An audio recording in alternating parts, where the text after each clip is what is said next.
మీరు సింగిలా అయితే ఈ మూవీ అస్సలు చూడకండి, చాలా బాధపడతారు. సినీ ప్రియులందరికీ hi, welcome to review room.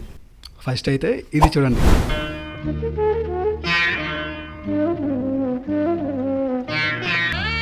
రాను నాకు మతిపోతుందో చుక్కకు తెలియకపోతుందో అర్థం కావట్లేదు స్వప్న. ఇవాళ ఇడ్లీ పెసరట్టు అస్సలు బాగలేదని తెగ చదువుతుంది. కాస్త రుచి చెప్పు.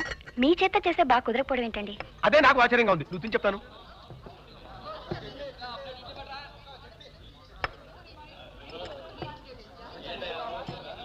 ఫస్ట్ క్లాస్ గా ఉంది. మరి దానికి ఏమైనా మతిపోయిందా? బాగా గడ్డి పెట్టేస్తాను. ఎలాగో ఎంగిల్ చేసావు కదా, ఆ కాస్త తిని.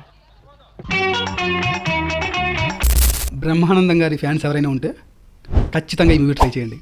బాబాయ్ హోటల్ 1992లో ఈ మూవీ రిలీజ్ అయింది. బ్రహ్మానందం గారి వన్ సైడ్ లవ్ స్టోరీ ఉంటుంది.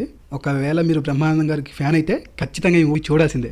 మీరు సింగిలా ఈ మూవీ చూసారంటే మాత్రం మీ బుర్రలో నుంచి అస్సలు పోదు, గుర్తొస్తూనే ఉంటుంది. ఇది యూట్యూబ్లో కూడా అవైలబుల్ ఉంది, ఒకసారి చూడండి. ఫైనల్గా కంటెంట్ చూడండి, నచ్చితే డూ ఫాలో. ఈ రోజుకి వీడియో ఇంతే. మరికొత్త పాత మూవీతో మళ్ళీ కలుసుకుందాం. బాయ్. ఈ విషయం మీతో చెప్పడానికి నాకు సిగ్గుగా ఉంది. నా ముందు సిగ్గెందుకు స్వప్న? చెప్పి ఆ మాట నీ నోటి వెంట వినాలని అంతగాగిన పెనంలో తహతహలాడిపోతున్నాను. మన హోటల్కి వచ్చి రోజు పాలు తాగుతూ ఉంటాడే ఓ కళ్ళజోడు అబ్బాయి రామచంద్రమూర్తిని, ఆ. అతన్ని నేను ప్రేమిస్తున్నాను.